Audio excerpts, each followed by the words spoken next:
بخدا خدا کا یہی ہے در، بخدا خدا کا یہی ہے در، نہیں کوئی اور مفر مقر، بخدا خدا کا یہی ہے در، نہیں کوئی اور مفر مقر، جو وہاں ہو یہیں آ کے ہو، جو وہاں ہو یہیں آ کے ہو، جو یہاں نہیں وہ وہاں نہیں۔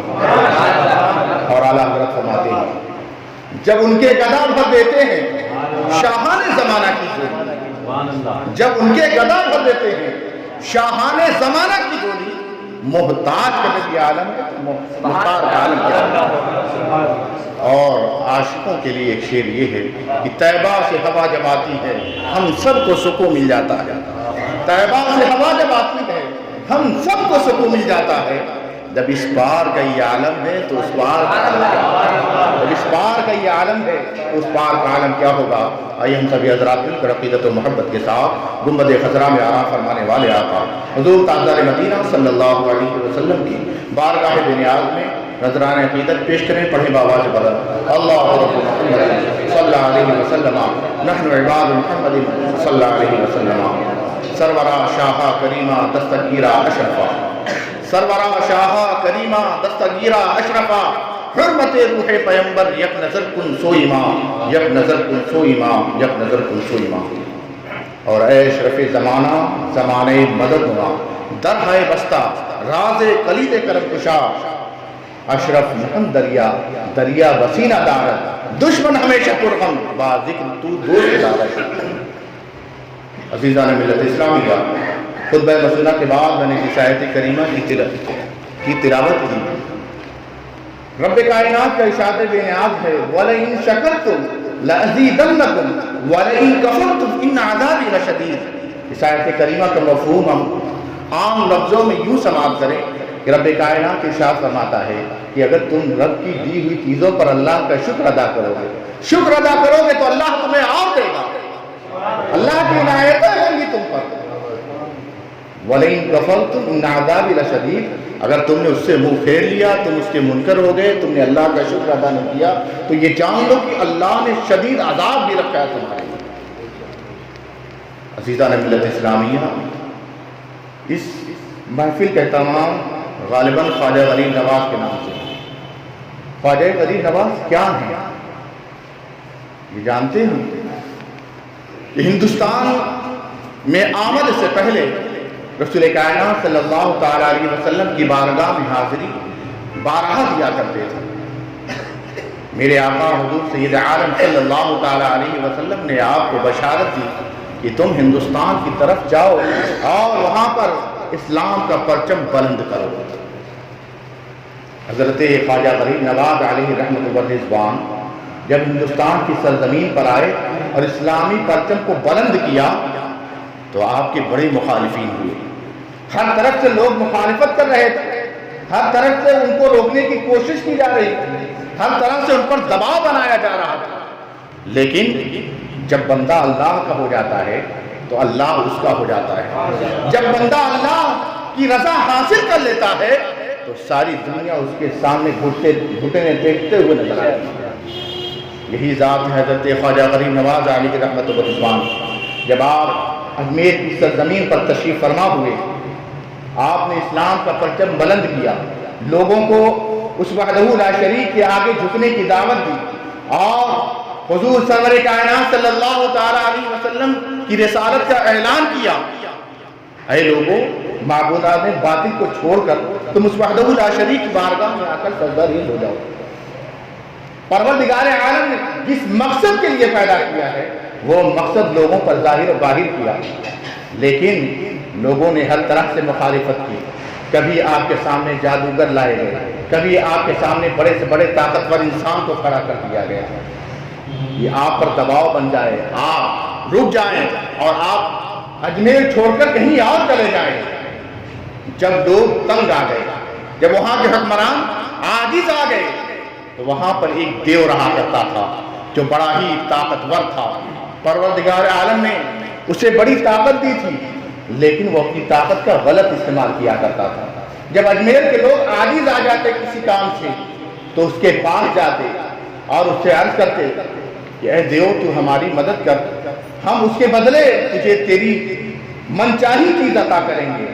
وہ دیو ایک دوشیزہ کی قربانی مانگتا، ایک دوشیزہ کو اس کے سامنے قتل کیا جاتا اور اس کے بعد وہ کام کرنے پر آمادہ ہوتا۔ حضرت خواجہ غریب نواز علیہ رحمت و رضوان ذکر الہی میں مصروف ہے، اللہ کے ذکر میں لگے ہوئے ہیں۔ ادھر اس دیو کے ساتھ اجمیر کے لوگ حاضر ہوئے۔ وہ دیو جب حاضر ہوا، جب ان لوگوں میں یہ معاملہ طے ہو گیا تو لوگوں نے ایک دوشیزہ، ایک خوبصورت لڑکی لا کر اس کے سامنے بلی دی۔ اس کے بعد اس دیو نے کہا چلو میں تمہارا کام کرتا ہوں، چلو میں تمہارے ساتھ چلتا ہوں، بتاؤ کیا کام کرانا چاہتے ہو مجھ سے۔ وہ اپنی طاقت کے نشے میں چور تھا کہ میرے سامنے کون ٹک سکتا ہے اور ایک انسان کی حیثیت کیا ہے میرے سامنے، وہ میرے سامنے کیسے رک سکے گا۔ جس کر و فر کے ساتھ وہ خواجہ غریب نواز علیہ رحمت و رضوان کی بارگاہ میں حاضر ہوا، آ کر عرض کرتا ہے اے فقیر، میں نے سنا ہے تو ایک نئے خدا کی بات کرتا ہے، یہاں کے لوگ ہماری پرستش کرتے ہیں اور یہاں پر لوگ جو باتیں تو کہتا ہے یہاں وہ باتیں کوئی ماننے والا نہیں ہے، ان لوگوں کے لیے ایک نئی اور عجیب بات ہے۔ حضرت خواجہ غریب نواز علیہ رحمت و رضوان نے فرمایا کہ تو کس کی بات کر رہا ہے؟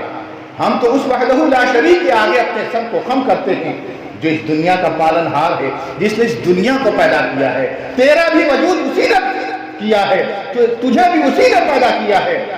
حضرت خواجہ غریب نواز نے جب یہ کہا تو وہ جاہ جلال میں آیا، کہا اے فقیر تو اجمیر چھوڑ کر چلا جا، ورنہ تو مجھے دیکھ لے، آج تک میرے سامنے کوئی ٹکا نہیں ہے، کسی کی جرت نہیں ہے جو میرے سامنے کھڑا ہو سکے۔ حضرت خواجہ غریب نواز نے کہا میں تو اللہ کا ایک معمولی سا بندہ ہوں، میں تو اس وحدہ لا شریک کے پرچار کے لیے آیا ہوں، میں مذہب اسلام کا پرچم بلند کرنے کے لیے آیا ہوں۔ اس نے کہا تو پھر مرنے کے لیے تیار ہو جا، اگر تجھے اپنی جان پیاری ہے تو تو اجمیر چھوڑ کر چلا جا۔ حضرت خواجہ غریب نواز نے فرمایا یہ تو مجھے جان کی دھمکی دیتا ہے، بندہ کبھی موت سے نہیں ڈرتا، جب بندہ اللہ کا ہو جاتا ہے تو موت کا کوئی خوف اس کے دل میں نہیں ہوتا، میں تو موت سے بے فکر ہوں، اگر موت آنی ہے تو اجمیر میں بھی آئے گی یا دنیا کی کسی خطے میں چلا جاؤں وہاں بھی موت مجھے آ کر پکڑ لے گی، تو موت کو مجھے خوف دلاتا ہے۔ حضرت خواجہ غریب نواز کا جب یہ جواب سنا وہ بڑا ششدر ہوا، کیونکہ اس کے سامنے آ کر کسی نے ایسے بات ہی نہ کی تھی، کسی کے اندر اتنی جرت نہ تھی جو اس کے سامنے کھڑا ہوتا اور نظروں سے نظریں ملا کر بات کرتا، وہ بڑا طاقتور دیو تھا۔ حضرت خواجہ غریب نواز کا جب یہ جواب سنا تو کہا تو پھر مرنے کے لیے تیار ہو جا۔ خواجہ غریب نواز نے فرمایا مرنے کی بات تو ایک طرف ہے، کیا تیرے دل میں جو چاہت ہے وہ میں پوری کر دوں تو جو تو ارادہ رکھتا ہے وہ اگر تیرا ارادہ پورا ہو جائے تو تیرے دل کی میں جو چاہت ہے اس چاہت کو میں پورا کر دوں تو وہ دیو ہنسا اور ہنس کر کہتا ہے میرے دل میں کیا چاہت ہے میرے سوا کون جانتا ہے اسے، میں کس بات کی چاہت رکھتا ہوں، کس چیز کی محبت ہے میرے دل میں، یہ بھلا میرے سوا کون جانتا ہے۔ تو خواجہ غریب نواز نے مسکرا کر فرمایا تو میں بتا دوں تیری دل کی چاہت کیا ہے، سن، فلاں پہاڑی پر جو ایک مورتی ہے تو اس سے بڑی محبت کرتا ہے، تیرے دل میں اس کی بڑی عقیدت ہے، تیری چاہت یہ ہے کہ وہ تجھ سے کلام کرے، تجھ سے بات کرے۔ اس دیو نے جب یہ سنا تو ششدر رہ گیا، حیران و پریشان ہے۔ خواجہ غریب نواز کی بارگاہ میں اب اس کا دل جھک چکا ہے، وہ عرض کرتا ہے فقیر تو نے تو آج ایسی بات کی ہے جو میرے سوا کوئی نہیں جانتا، سن، سارے لوگ مجھ سے خوفزدہ رہتے ہیں، سارے کے سارے لوگ جب کسی چیز سے عاجز آ جاتے ہیں تو وہ میرے پاس آتے ہیں، ان کی مشکلیں میں حل کرتا ہوں، لیکن میں جس چیز پر فدا ہوں میں اس کے لیے آنسو بہاتا ہوں۔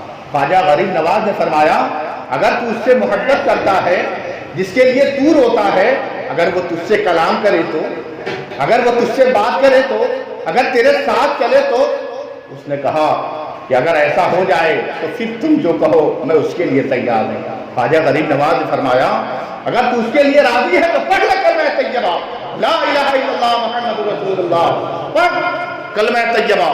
اس دیو نے شرط رکھی کہ اگر آپ نے جو بات کہی ہے وہ سچ نہ ہوئی تو آپ یہ جان لیں کہ پھر آپ مجھ سے نہ بچ سکیں گے۔ خواجہ غریب نواز نے فرمایا اے اللہ کے بندے، تو پہلے کلمہ طیبہ پڑھ کر داخل اسلام ہو جا، اس کے بعد تو جا کر عرض کر دینا کہ چل تجھے خواجہ نے بلایا۔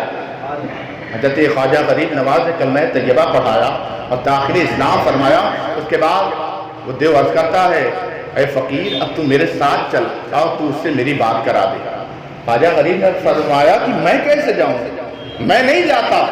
تو کہا پھر، کہا تو جا کر اس سے کہہ دینا کہ خواجہ نے تجھے بلایا ہے، وہ خود بخود چل کر میرے پاس چلی آئے گا۔ حضرت خواجہ غریب نواز علیہ رحمۃ اللہ اسلام نے جب اس دیو کو حکم دیا، وہ دیو دل میں اس کے کشمکش ہے، وہ حیران و پریشان ہے، کیا ایسا واقعی ہو سکتا ہے، کیا اس کی باتیں سچ ہو سکتی ہیں؟ وہ ہواؤں میں اڑتا ہوا اس مورتی کے پاس پہنچا جو عورت کی شکل میں تھی، وہ اس سے بڑی محبت کرتا تھا، اس کا دل اس پر فریبتا تھا۔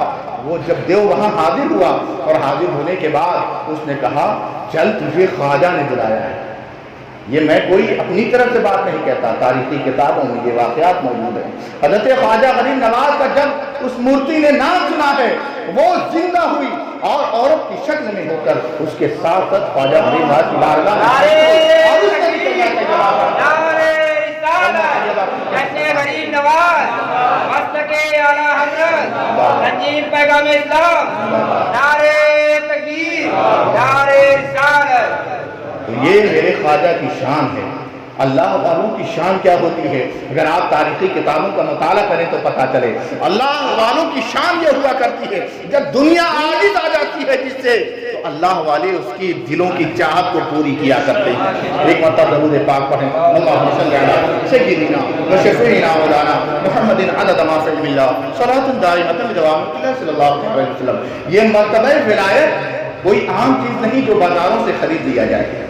یہ مرتبہ ولایت کسی کے پاس رکھا ہوا نہیں کہ اس سے چھین لیا جائے۔ یہ مرتبہ ولایت کب یہ مقام اور منصب ملتا ہے جب بندہ اللہ کی رضا حاصل کر لیتا ہے۔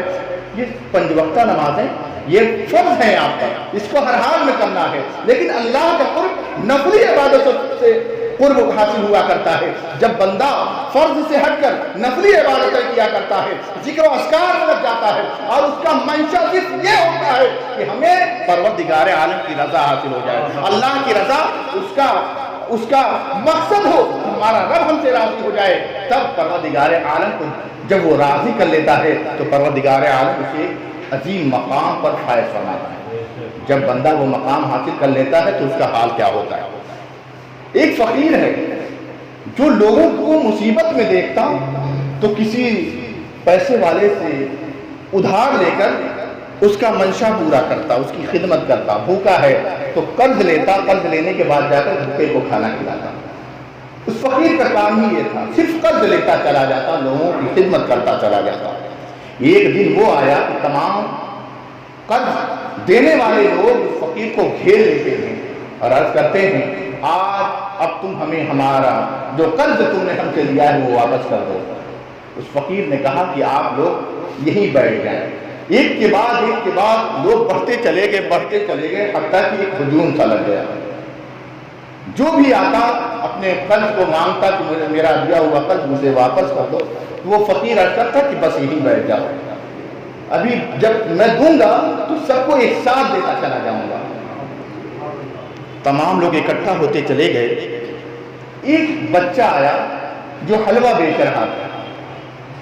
جب اس فقیر نے دیکھا کہ وہ بچہ حلوہ بیچ رہا ہے، اس سے بھی حلوہ لیا اور حلوہ لینے کے بعد سب نے تقسیم کر دیا۔ اس کے بعد اس بچے نے کہا مجھے اس کے پیسے دے دیں۔ کہا بیٹا یہ سب قرض لینے کے لیے ہی بیٹھے ہوئے ہیں، تم بھی یہیں بیٹھ جاؤ، جب میں دوں گا تو سب کو دوں گا، تمہارا بھی نمبر آ جائے گا۔ اللہ کا وہ فقیر، لوگوں نے پوچھا کہ آپ کے پاس مال ہے؟ کہا میرے پاس تو کچھ نہیں ہے، میرے پاس کچھ بھی نہیں ہے۔ تو کہا کہ آپ دیں گے کیسے؟ تو اس بچے نے رونا شروع کر دیا۔ وہ زار و قطار ہو رہا ہے کہ اللہ کے بندے مجھے اس کی اجرت دے دے، ورنہ میں واپس جاؤں گا تو میرے والد مجھے بہت ماریں گے، میرا والد مجھے بہت مارے گا، مجھ پر ظلم کرے گا، مجھے ہر طرح سے اس کی اجرت حاصل کرنا چاہے گا۔ وہ یہ کہہ کر پھوٹ پھوٹ کر رونے لگا۔ ادھر ایک امیر شخص حاضر ہوا اور حاضر ہونے کے بعد اس نے فقیر کی بارگاہ میں زیادہ سے زیادہ مال پیش کیا اور اس کے بعد فرمایا کہ آپ سب کا مال جو آپ نے قرض لیا سب کو ادا کر دیں۔ لوگوں نے پوچھا کہ آپ نے ایسا کیوں کیا؟ یہ شخص تھا کون؟ آپ نے اتنا انتظار کیوں کرایا کہ ہم صبح سے بیٹھے ہوئے شام ہونے کو آئی ہے؟ اس فقیر نے کہا سنو، تم میں سے جتنے قرض لینے کے لیے حاضر ہوئے تھے سب کے سب صرف اپنا قرض مانگ رہے تھے، لیکن یہ بچہ گر گرا رہا تھا، اس کا رونا رب کی بارگاہ میں پسند آ گیا ہے، اس کے آنسو رب کی بارگاہ میں مقبول کر لیے گئے ہیں، اور اس کے آنسوؤں کے صدقے سے پروردگار عالم نے ایک امیر کبیر شخص کو میرے پاس بھیج دیا ہے، یہ اللہ کی طرف سے عطا ہوا ہے اور میں نے سب کا قرض واپس کر دیا ہے۔ تو یہ آنسو بڑی قدر و قیمت رکھتے ہیں رب کی رضا حاصل کرنے میں۔ اگر اپنے رب کو راضی کرنا چاہتے ہو تو اپنے آنکھوں سے آنسوؤں کو بہاؤ، اللہ تمہارا راضی ہوگا، اور جب رب راضی ہو جائے گا تو ساری دنیا تمہارے سامنے گھٹنے ٹیکتے ہوئے نظر آئے گی۔ آج ہم نے راتوں کو رونا چھوڑ دیا ہے، آج ہم نے راتوں کو سجدے چھوڑ دیے ہیں۔ راتوں میں ہمارے بزرگان دین قیام کیا کرتے تھے، وہی خواجہ غریب نواز کی ذات ہے کہ لوگوں نے پوچھا کہ حضرت خواجہ غریب نواز کو سب سے زیادہ کس کام میں پایا گیا؟ آپ کا جو زندگی گزارنے کا طریقہ تھا، سب سے زیادہ آپ کیا کیا کرتے تھے؟